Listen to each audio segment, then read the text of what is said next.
नमस्कार मित्रों, आज हम बात करने वाले हैं एक तेलुगु फिल्म मिस शेट्टी और मिस्टर पॉलीशेट्टी के बारे में। यह फिल्म 7 सितंबर को तमिल, तेलुगु, मलयालम और कन्नड़ भाषा में थिएटर्स में रिलीज किया गया था, पर अब इसे हिंदी में भी डब करके नेटफ्लिक्स पर रिलीज कर दिया गया है। ये कहने के लिए तो एक रोमांटिक कॉमेडी फिल्म है, लेकिन यह इससे भी बढ़कर है। बहुत कुछ कहती है यह फिल्म। यदि मैं इसकी थोड़ी सी कहानी बताऊं आपको, तो फिल्म का आरंभ एक माँ और बेटी से होता है।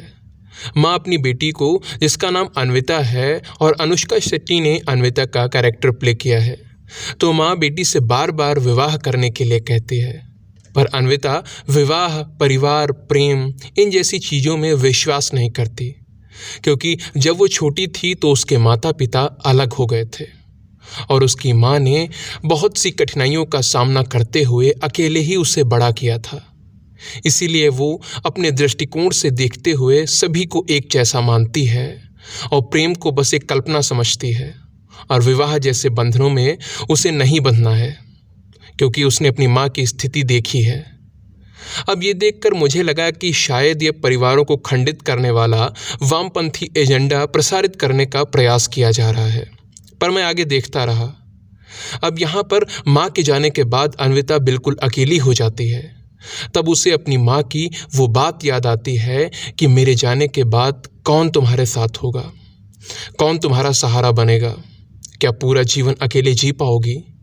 लेकिन अन्विता फिर भी खुद को स्ट्रांग रखती है और अपनी जिद नहीं छोड़ती और तय करती है कि सहारा पाने के लिए, अपने साथ में रखने के लिए अब वो माँ बनेगी, बच्चे को जन्म देगी, पर विवाह के बंधन में नहीं बनेगी। वो बिना विवाह किए IUI ट्रीटमेंट के द्वारा बच्चे को जन्म देगी।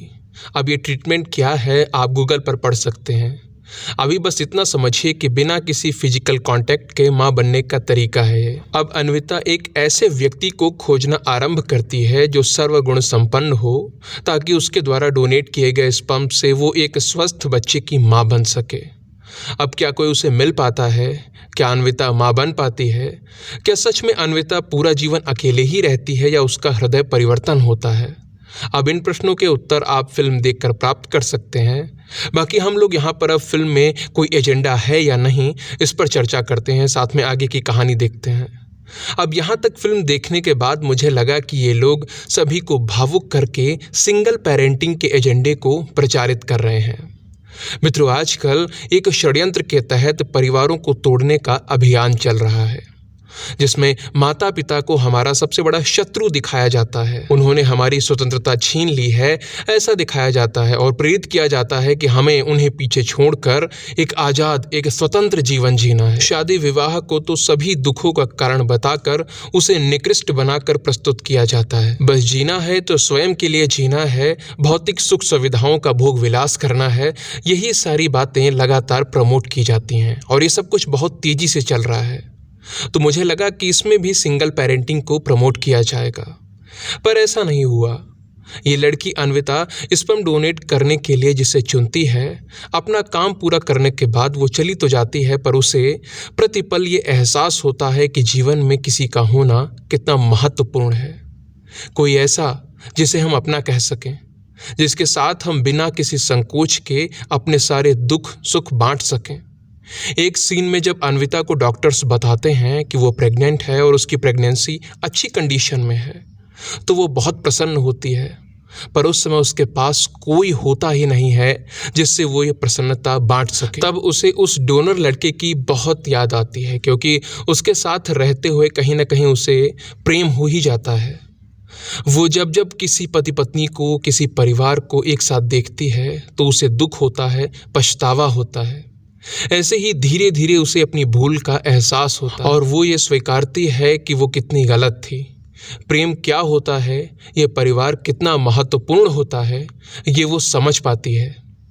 कुल मिलाकर कहूँ तो फिल्म अच्छी थी, पर मेकर्स ने अन्विता को जिस प्रकार से अपनी भूल का एहसास करवाया, वो कुछ इतना ठीक नहीं लगा। उसमें कुछ कमियां थीं, उसे बहुत अच्छे ढंग से प्रस्तुत किया जा सकता था, पर फिर भी उन्होंने जिस प्रकार से भी दिखाया, कम से कम परिवार के महत्व को दर्शाया तो है। यही अच्छी बात है। आप फिल्म देख सकते हैं, ये फिल्म आपको हंसाएगी भी और बहुत कुछ सिखाएगी भी। वैसे तो फिल्म में कोई भी डायरेक्ट सेक्स सीन, न्यूडिटी या फिर किसिंग सीन्स नहीं है, लेकिन फिर भी IUI प्रोसेस, प्रेगनेंसी और स्पर्म डोनेशन, इन सब के बारे में काफ़ी चर्चा की गई है। इसीलिए यदि आप इसे परिवार के साथ ना देखकर अकेले देखते हैं तो अच्छा रहेगा। आपने यदि ये फिल्म देख ली है तो आपका अनुभव कैसा रहा, नीचे कमेंट सेक्शन में लिख कर बता सकते हैं। बाकी वीडियो को अंत तक देखने के लिए आप सभी का बहुत बहुत धन्यवाद। जय सिया राम, जय माँ भारती।